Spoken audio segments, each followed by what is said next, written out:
大家好，我是小萌。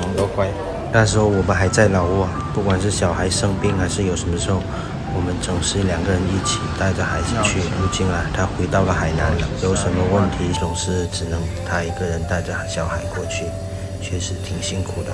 加上最近老二又生病了。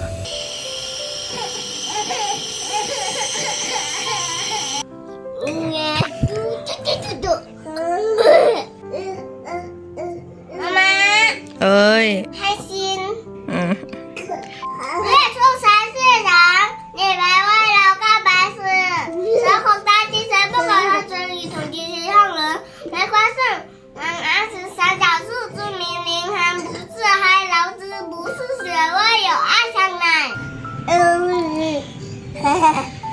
开心。大家好，我是小萌。今天的话正好是周末，我准备去寺庙拜一拜，给我儿子祈祈福。这2天的话，我儿子因为那个肺部发炎，已经去医院住院了，大概有将近1个星期了。因为不能陪在东东和孩子身边了，我心里面还是特别的担心他们。今天啊，我所来到的这个寺庙，求得个心里面的安心吧。在老挝的话，一般都要买这些花。今天的话，我跟着我同事他们一起过来。这个1串多少钱？10一串的话就是1万老币，人民币3块钱。他们这边的花都是手工的。ขอบใจได้我อายุบอกคนเป็นซิมอะไรก็ยังมีโอกาสอยู่这是我们公司的4大金花。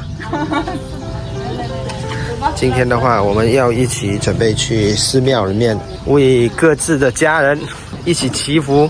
这个寺庙的话，就是甘蒙省塔克市达克县最著名的一所寺庙——西科达邦寺，祈福家人的平安。东东在嘱咐我说，一定要记得要给我们家2个宝贝一起祈福。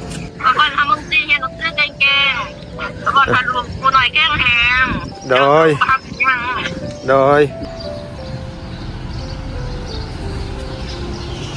希望保佑我家小宝贝们健健康康，早日康复。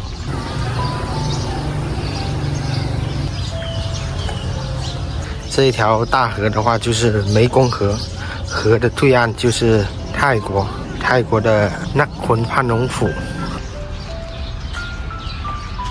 今天的视频就到这里了，大家如果喜欢我的视频，就点个评论加关注，我们下期再见，拜拜。